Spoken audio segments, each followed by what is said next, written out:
right, everyone, welcome back. I am Dr. Vernita Glenn-White. I go by Dr. V, and I am a strategic transformational coach where I work with highly ambitious people to help them break their personal glass ceilings so they can show up to be more powerful in their professional lives as well as all the other areas in their personal lives.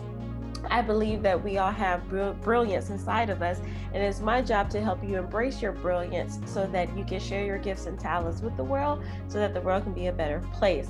All right, so if you are joining me, if you're new to me, welcome. If you're coming back, that is awesome. I'm so happy to have you here.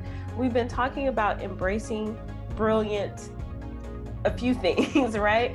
I've been going through sort of the steps, like really how I started my transformational process, my personal development work, and why it's so important to me because I achieved so many great things in my professional life, but I was hitting a plateau and my personal life was like in shambles. And I talk about it in my book, Embracing Grit for Greatness. Embracing Grit for Greatness, and it is available on Amazon, but you can also get a free sample of the book. You know, I don't mind people sampling before they actually invest and purchase it, but you can get a free sample by going to embracinggritforgreatnessbook.com, embracinggritforgreatnessbook.com, and you get a free sample, and then it'll add you to my list for some great things, or you can just go straight to Amazon and purchase the book. But if you do purchase it and you read it, please come back and leave me a great review, because then that helps me out as well. All right, so what I do, I work with, like I said, individuals. I love working with private clients. I love working with doing VIP intensive. Those are my favorite because transformation work does take time, but we can do a lot of things in one day. Excuse me, we can get through the nitty gritty stuff. We can, lay a foundation in one day to continue your transformational work. It's not always you have to be in a 6-month program, a year-long mastermind, or anything like that. Transformation can happen as quickly as you want it. The key is to continue transforming to go to those next levels. So, like I said before, this is important to me, embracing brilliance. My book, Embracing Grit for Greatness, is the foundation of this. But embracing brilliance, I feel that a lot of us high-achieving people, we get kind of left out because people look at us and think that we're so successful, and you get to define success however you want. But I'm really talking about people who've been traditionally educated, like going to college, getting multiple degrees, or if you've worked your way up a corporate ladder, or even if you started your own business. But when I say that, I want to say like you were, like people know like that's what you do, you start businesses. So I'm not talking about if you were a classroom teacher and then you started business years ago, then people know you for starting a business. I'm talking, excuse me. If that's what you've always done, that's what I'm talking about. Things that people know you for, and maybe you know that it's time for a shift. Those are the people I'm talking about, because it's great to start a business for someone who's never done it. But if that's what you do, and then you know that you want something more, people will look at you and be like, well, but you started a business. You have all these businesses. You should be good, right? Same thing with someone who has like a lot of degrees and are college educated. Someone who doesn't have all those degrees, they look at the person like, you should be good, right? You went to college, you have a good job. And then again, someone who's at the corporate ladder, oh my gosh, look at you. You are the executive. You've done this, that, and the other. You should be so happy. And it's like, that's not always the case. Sometimes we get to these levels and we just stop. We get stuck. We stop dreaming. We stop moving. We stop progressing. And instead of going up, now our movements are lateral. And that's really what stuck is, when your movements become lateral and we cannot figure out why. So we do a lot of other things to try to satisfy that need for us to keep going to the top, because it is addictive. Like, especially if you're a highly successful person, getting the next win, reaching the next goal, it can be addictive until you don't know what you're reaching for anymore. So embracing brilliance, I love working with this group of people because, like I said, we get overlooked, like we should be happy, but it's not about us like being happy or wanting more. It's like we're so used to creating impact and influence, and it's like when we don't think that our impact and influence matters anymore, then it's like, what else am I supposed to do? And then that usually causes people to have midlife crises or changing jobs drastically, or quitting jobs and moving, somewhere to another country, when in fact maybe that's what you're supposed to do, but it was just the way that it happened. So my job is to help someone before they get to that point, figure out what is really deep inside, and then have a strategic plan to go to their next level. So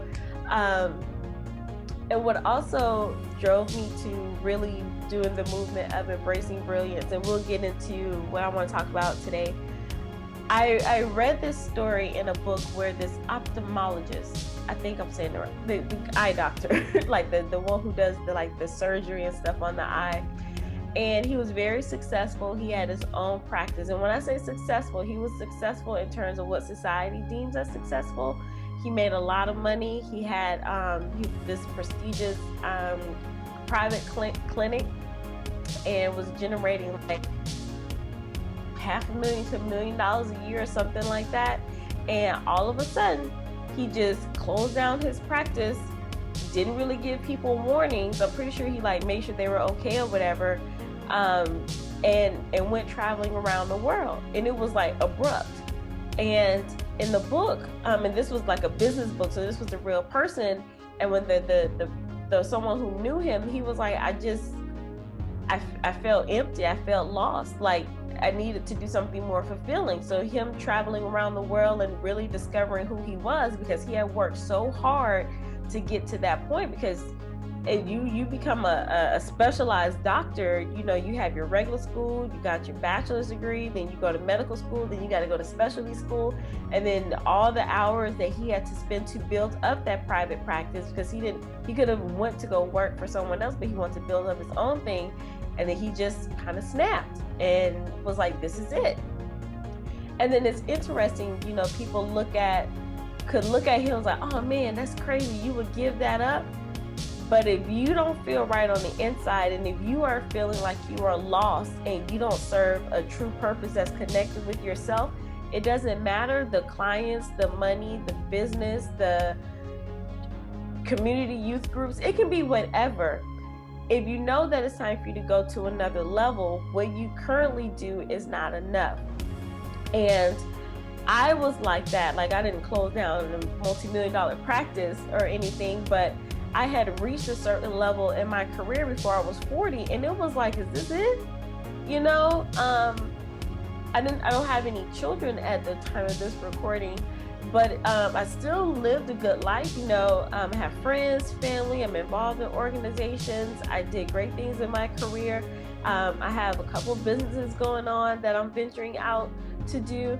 And it was like, before the business or anything, but the career part, it was like, is this it? Like, I don't want this. And I walked away. It's like, this can't be it. And people were telling me, but this is the dream job. This is the life. And I'm like, dream job for who? Life for who? Like, I don't want to do it. Right. But I had to get to the point where I was honest with myself and say, what do you really want to do?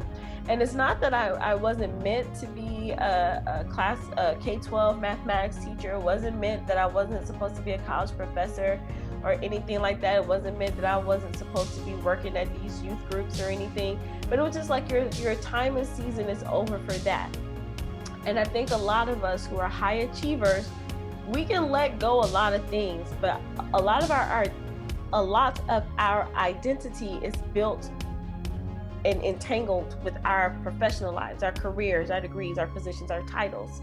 And when that is threatened, we're like, wait, you want me to give this up? This is who I am. This is all I know. And then that's not really true, but because that's what we've been doing all this time, and we got really good at that, and we become our degree, our title, our position, it's hard to separate.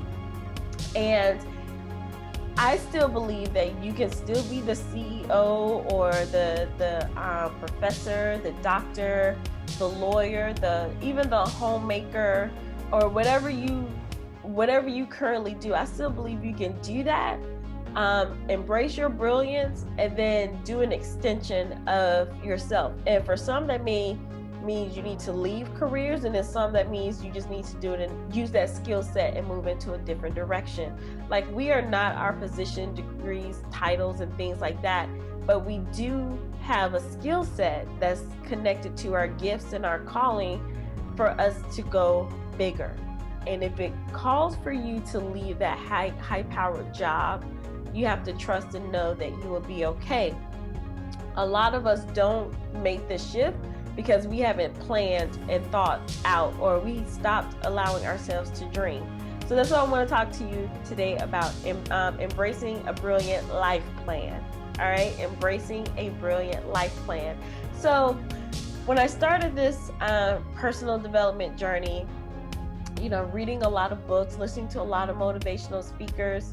Whose car alarm is going off? Listening to a lot of speakers, I started noticing like 5 areas of the life, and I talk about it in my book. I call it the Power Pentagon because I'm mathematical, and it was 5, and I was like, I just wanted a name for it, but I didn't come up with these 5 areas. But you got your finances, your relationships, your career, business, your spirituality, and your health and wellness.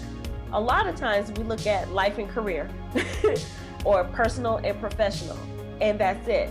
But I just named you 5 areas to where you could really take the time to examine yourself, rate yourself in those categories. And that's where I started. I had to look at those areas and really get honest about, first, this is where I am. This is what is currently happening in my life in those areas as of today.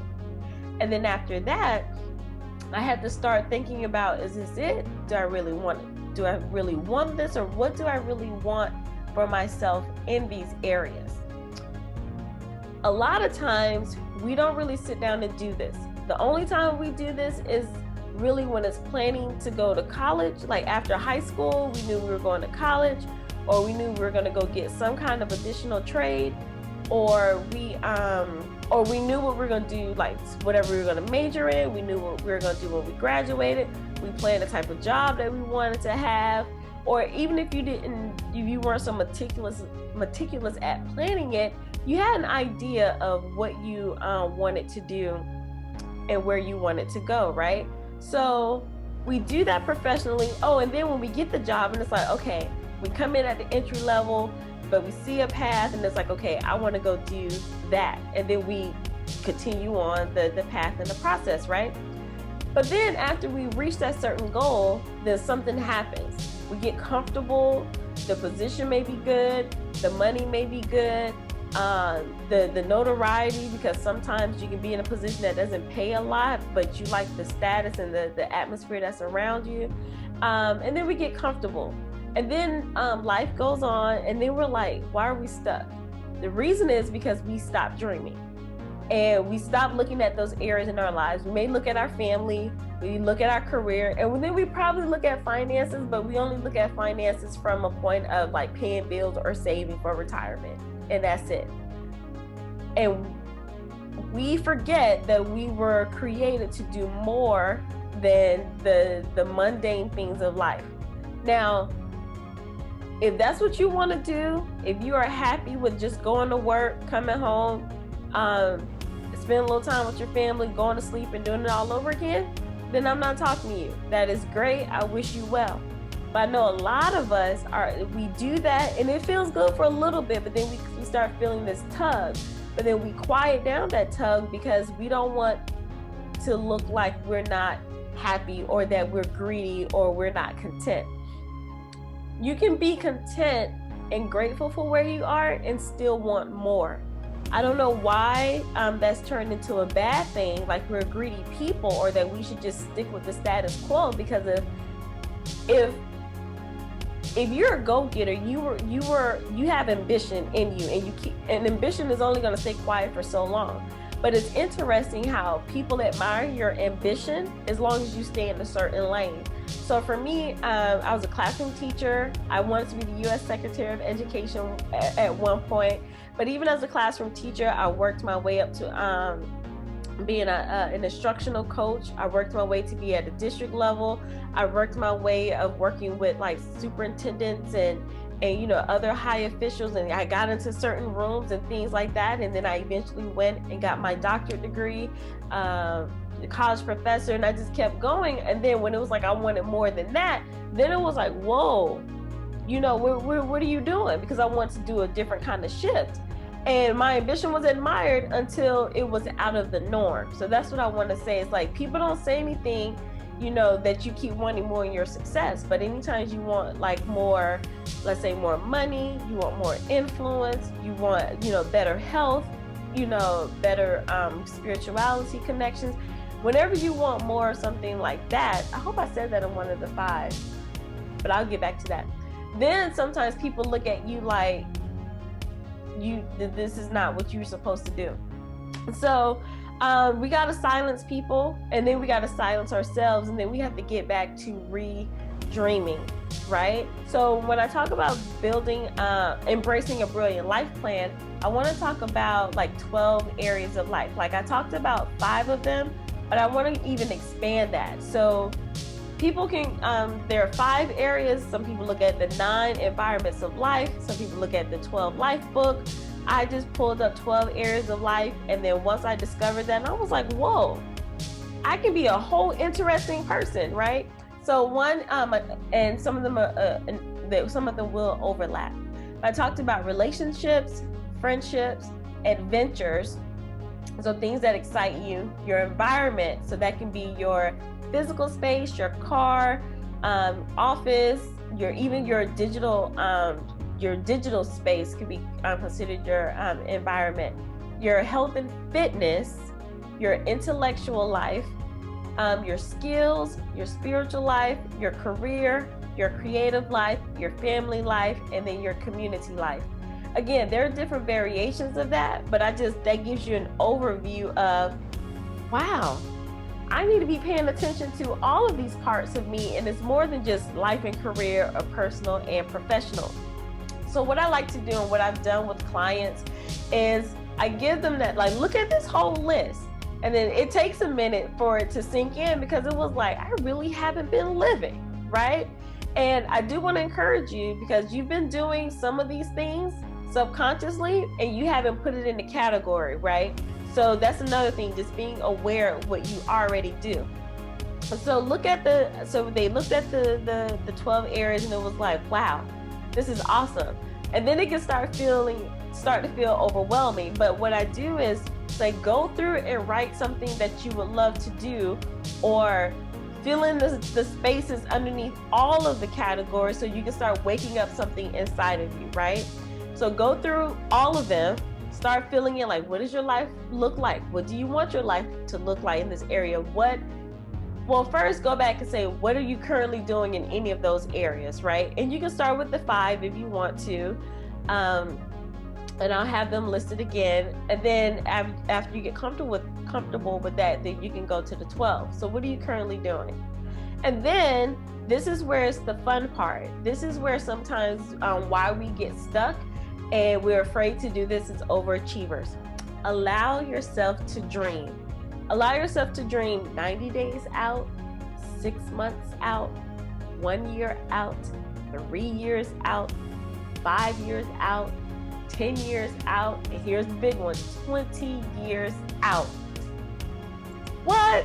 So you can fall into one of these 2 categories. Some people will love to do the immediate, like from 90 days to 3 years. They're like, oh yeah, I got this, because they can see it's more tangible for them, but it freaks them out to do anything beyond the 5-year mark. Forget about 10 and 20 years.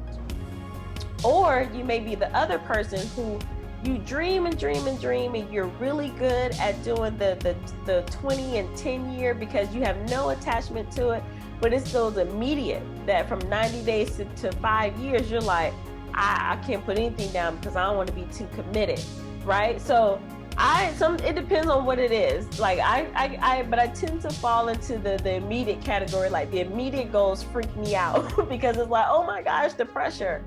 But I can dream all day about 10 and 20 years. But either way, we have to do both, right? Or it'd be beneficial to do both. And just don't even attach yourself, even if you did something for the next 90 days and you wrote it down, don't feel, because we're so goal oriented and so results driven, detach yourself from that just for this exercise and see what comes alive in you. Because if you hold yourself back and feel like you have to do it right now, you're not going to allow yourself to dream. When you were little, you probably wanted, I don't know, you want to build purple sand castles on the moon and have strawberry dust coming out the air and eating rainbow clouds. I don't know. But when we were little, we said all kind of things that were like outlandish to some people, but they felt very good to us. They felt very real to us. And what happened to that when we became adults, right? Even in your professional life, there's something like you had this goal to reach whatever, part of this career, even when you were probably, still in high school. And then look, you accomplished it, but it was so far out and you did it, but you allowed yourself to dream. So I'm asking you to do that now. Allow yourself to dream in all of those areas of your life. Start with 90 days if you can do that. And I suggest doing the increments. And the reason why I suggest doing the increments, because that will start building out a plan for you. Because it's like engineering. Work backwards, universal backwards design, reverse engineering. If you know where you want to be 20 years out, then we should be able to backtrack all the way up to at least 90 days. Like what we do now will impact the future, but we should be living from a place from a future. But I won't get too deep with that, so I'll bring it back. But do that. Write it out. A lot of us get stuck because we don't have anywhere to go, right?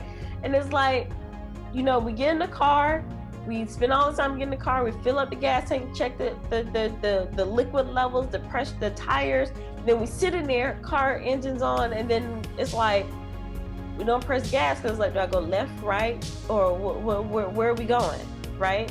So you want to make sure you have somewhere to go. And you've done it before. Now it's time to transfer those skills into multiple areas of your life. And I don't know if you remember those commercials, the Dos Equis commercials, the most interesting man in the world. I used to want to be I still do want to be the most interesting person in the world. So I'm constantly looking at these 12 areas of life and say, what can I do in this area, right? And even if I'm not the most interesting person in the world, I can be the most interesting person in my circle of influence, right?